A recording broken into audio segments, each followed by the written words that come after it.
ಲೋಕಸಭಾ ಹೊತ್ನಲ್ಲಿ ಮತ್ತೆ ಟಿಪ್ಪು ರಾಜಕೀಯ. ಮೈಸೂರು ಏರ್ಪೋರ್ಟ್ಗೆ ಟಿಪ್ಪು ಹೆಸರಿಡೋ ಚಿಂತನೆ. ಇವರೆಲ್ಲ ಪಾಕ್ನಲ್ಲಿ ಹುಟ್ಟಬೇಕಿತ್ತೆಂದ ಈಶ್ವರಪ್ಪ. ಸಹಕಾರಿ ಬ್ಯಾಂಕ್ ಸಾಲ ಕಟ್ಟಿದ್ರೆ ಬಡ್ಡಿ ಮನ್ನಾ ಅಂತೆ. ಬರದ ಹೊತ್ತಲ್ಲಿ ರೈತರಿಗೆ ಸಿಎಂ ಸಿದ್ದರಾಮಯ್ಯ ಆಫರ್. ಇದು 2 ಲಕ್ಷದವರೆಗೆ ಸಾಲ ಮನ್ನಾಗೆ ಬಿಜೆಪಿ ಪಟ್ಟು.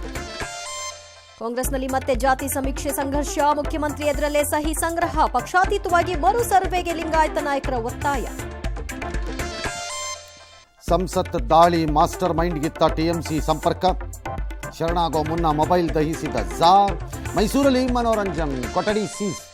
ದೆಹಲಿ ಮಟ್ಟದಲ್ಲಿ ಬೆಳಗಾವಿ ದೌರ್ಜನ್ಯ ಕೇಸ್ ಸದ್ದು. ಸಂಸತ್ ಆವರಣದಲ್ಲಿ ಬಿಜೆಪಿ ಪ್ರತಿಭಟನೆ ಆಕ್ರೋಶ. ಮಥುರಾ ಮಸೀದಿ ಸರ್ವೆಗೆ ಸುಪ್ರೀಂ ತಡೆ ಇಲ್ಲ.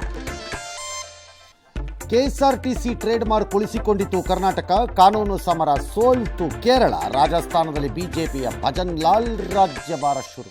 ಉತ್ತರ ಕರ್ನಾಟಕದಲ್ಲಿ ಮತ್ತೆ ಸ್ಯಾಟಲೈಟ್ ಫೋನ್ ಸದ್ದು. ದಾವಣಗೆರೆಯ ಅಂಧಬಾಳ್ನಲ್ಲಿ ಪಬ್ಲಿಕ್ ಬೆಳಕು. ಮುಂಬೈಯ ನಾಯಕತ್ವದಿಂದ ರೋಹಿತ್ಗೆ ಕೋಪ್.